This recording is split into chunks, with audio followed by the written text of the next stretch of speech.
지금 옛 전남도청을 복원하기 위해서 착공부터 시작해서 또 업체 선정까지 착착 이제 준비를 하고 또 진행을 하고 있는데 관련된 얘기를 해주실 분을 모셨습니다. 옛 전남도청 복원 추진단의 김도형 단장님 나오셨습니다. 어서 오십시오. 안녕하세요. 네.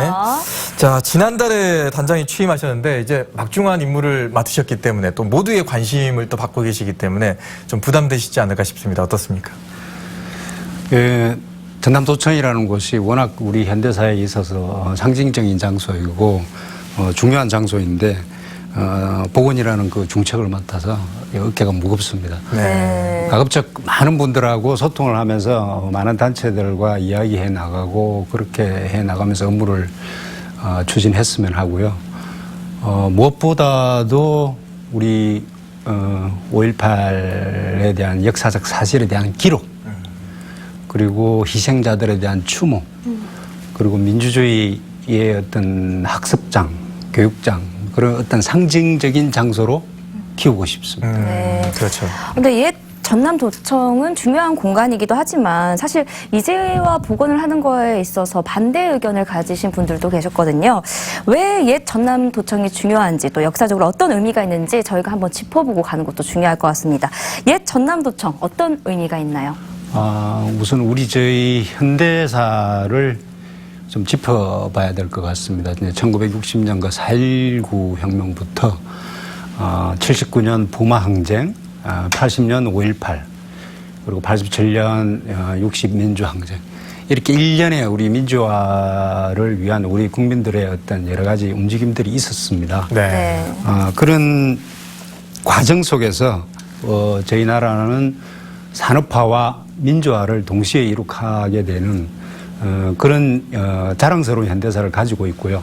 산업화에 대한 유적은 많습니다. 근데 민주화에 대한 그런 여러 유적에 대해서는 지금 현재 부족한 게 사실이고요. 네. 그 민주화, 자랑스러운 저희는 민주화를 이룬 이런 역사를 가지고 있음에도 불구하고 지금 전 세계에는 우리 민주주의가 위협받고 있는 그런 지역들도 있고, 가까이는 우리 홍콩에서 지금도 진행 중이죠. 그런 사건들이 진행되고 있습니다. 네. 저희 자랑스러운 역사에 대해서 우리 유네스코도 2011년 우리 5.18 관련 기록들을 세계 기록유산으로 인정해 주었고요. 네. 그런 자랑스러운 역사, 자랑스러운 장소를 민주주의 성공 모델이자 전 세계에 내놓을 수 있는 그런 자존심으로 저희들이 가꿔야 된다고 생각을 하고 있고요. 그게 아마 우리 전남도청 복원 추진단의 출범 배경이기도 합니다. 네. 자, 이렇게 그 민주주의를 이뤄낸 상징적인 어떤 곳들이 부족했던 게 현실이다. 이 상황에서 전남도청이 복원되는 건 정말로 의미 있는 일인 것 같은데요. 그곳에 뭐 외국인들을 포함해서 많은 분들이 오시지 않을까라는 생각도 듭니다. 예. 자, 이제 복원을 하셔야 되는데 어떤 식으로 이제 복원을 하시게 될지 많은 분들이 이제 기대를 하고 계시고 궁금해하고 계세요. 예. 무엇보다 이제 복원 대상 건물은 6개고요. 네. 전남도청 본관, 별관, 회의실, 경찰국 그 본관과 민원실, 그리고 상무관 이렇게 되는데요. 무엇보다 1980년 5월 18일부터 5월 27일 그 당시 상황으로 저희들이 복원을 하게 되고요. 전체적으로는 내년 2020년 한 9월 10월 정도까지 저희들이 설계를 하게 되고요. 그 이후 2021년부터 공사를 시작할 계획으로 가지고 있습니다. 네. 지금 그림으로 보면은 뒤쪽에 있는 건물 도경찰국 있잖아요. 네. 그건 현재 없는 건물 아닙니까? 그걸 다시 만들어내는 건물. 외관은 아직 살아있고. 외관은 아직 살아 있습니다. 예. 네, 보시다시피 옛 전남도청은 현재 내외부가 모두 훼손된 상태잖아요. 그래서 복구가 쉬울까 이런 걱정도 드는데 복원에 있어서 가장 어려운 부분은 어떤 부분일까요? 말씀하셨듯이 지금 외관은 어느 정도 남아있는 상태고요. 내부는 거의 훼손이 된 상태입니다. 네. 그래서 내부가 훼손이 돼서 전체를 원형 복원하는 것이 사실상 어려운 상황인데요. 그리고 이제 무엇보다 이제 가장 큰 어려움은 그 당시에 1980년 당시에 어떤 도청 건물 내부의 상황을 정확하게 알고 자문을 해줄 수 있는 그런 분들도 지금 많이 안 남아 계시고 찾기도 힘들고요. 특히 그 당시 건축물 내부의 어떤 자재 이런 것도 조달이 쉽지 않을 걸로 저희들은 좀 예상을 하고 있습니다. 네. 그럼에도 불구하고 이제 많은 분들하고 저희들이 이야기를 하고요. 5.18 관련 어떤 단체, 그 당시에 현장에 계셨던 분들하고 이야기를 해 나가면서 답을 찾도록 하겠습니다. 네.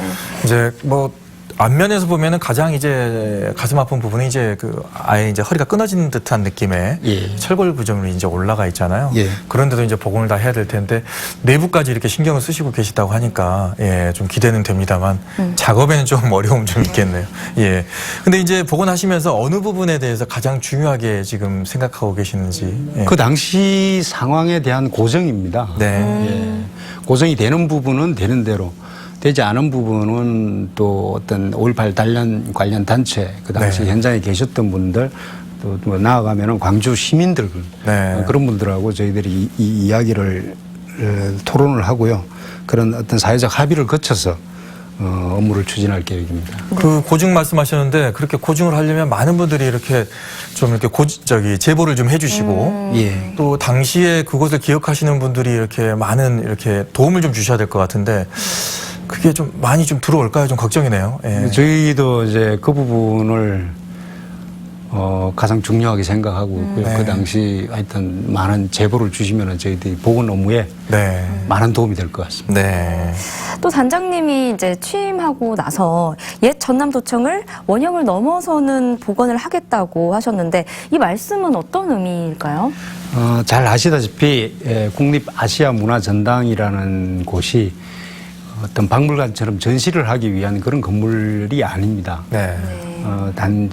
뭐 어떤 문화 콘텐츠에 대한 어떤 창조를 위한 그런 기반 시설로 이제 짓다 보니까 지금 전남도청 이 건물 같은 경우에는 정확하게 어떤 전시를 위한 그런 목적으로 되어 있지를 않더라고요. 네. 저도 봤는데. 그래서 잘 아시다시피 전남도청은 관공서입니다. 이 관공서를 그냥 단순히 복원한다. 그게 무슨 의미가 있을지 모르겠습니다. 광주 시민들께서 그걸 원하지도 않을 것 같고요.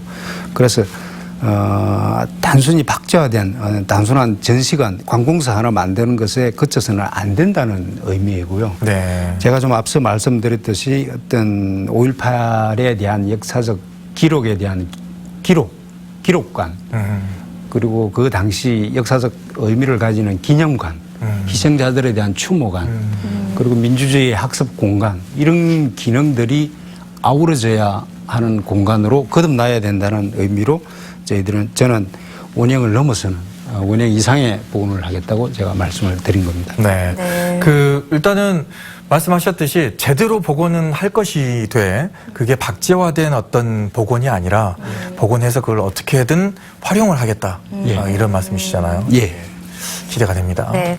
이 성공적인 복원을 위해서는 앞서서도 말씀하셨지만 추진단의 노력과 함께 또 시민들의 협조도 굉장히 필요한데요. 오메전라도 시청자분들 또 광주 전남 지역민들에게 마지막으로 한 말씀 해주시죠. 무엇보다 그 도청 내부의 복원을 위해서는 당시 사진, 영상, 그리고 현장에 계셨던 분들의 어떤 구술 자료, 이런 게 저희들 복원 업무를 추진하는 데 있어서 매우 중요합니다. 그 관련 사진 자료나 영상 자료들이 있으시면은 저희 복원단으로 제보를 해주시면은 저희들이 설계에 적극적으로 반영하겠습니다. 꼭 부탁드리겠습니다. 네.